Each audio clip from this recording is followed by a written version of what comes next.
for today's vlog. Hindi ko naman siguro ikamamatay na after kong gumawa ng 3 paperwork, ako ay manonood ng movie. Hello, Superman! We see each other again. Tara, bili tayo ng ticket.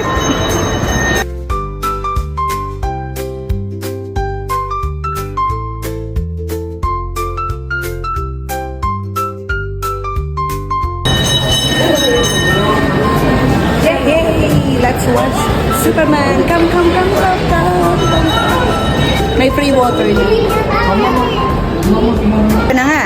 We will enter na in Cinema 2 of SM Cinema to watch Superman.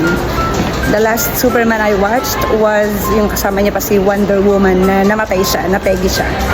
So tayo na, papasok na tayo. Later! Tara next! May libreng water. Oh, mabangga ka na. Naligaw pa.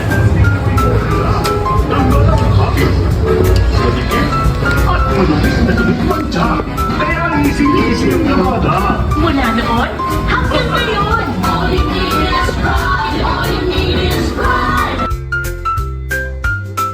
And that's a wrap.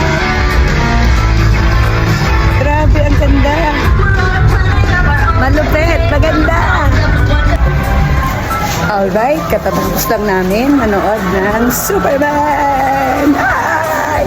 Tiniis ko talaga kahit naiihi na ako. Tiniis kong matapos dahil na lang akong hindi nakakabuo ng movie. So ngayon na muna ako iihi. And let's review the movie over ramen. Yay! Ayan, yun yung free water ko.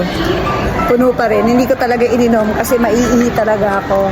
At saka in fairness, ang gwapo niya. Oh, ang pogi. Kahawig niya yung talagang crush kong Superman.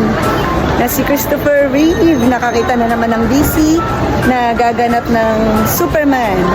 Siguro magkakaroon to ng another movie. At I'll try to watch it again. Yes, I'm just so happy to watch that movie tonight.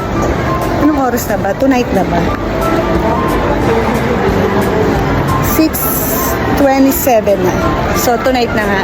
Ang hahanapin naman natin ay ang Ramen Kuroda. Sa baba yata yun. Yun na. Ayun sa dulo. Let's have ramen! Later. Hello Universe again. So, nandito ulit ako para mag-ramen. Ayan. Nandito tayo sa Ramen Kuroda. So, habang hinihintay natin ang aming order, anong masasabi ko sa Superman? So, it's been a while since I watched a Superman movie. That was how many years ago na? Matagal na rin, siguro 4 or 5 years ago, nung kasama niya pa si Wonder Woman. So, ayun na nga.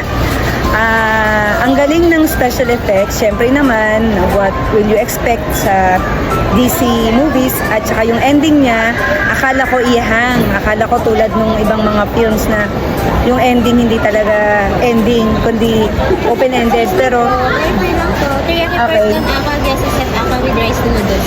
okay. Thank you po. Ayun. So, hindi siya open-ended. Talagang it ends. It ended.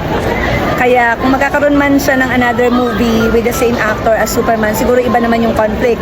Pero nakakasar talaga si Lex Luthor. Noon pa, asar na ako sa kanya sa panahon pa nung series ng Lois and Clark sa television show ko ng 90s pa yon. Doon ko talaga nagustuhan si Superman. Tsaka bata pa naman ako, gusto ko na si Christopher Reeve as Superman. So, yun lamang at kakain na kami ng ramen. Bye!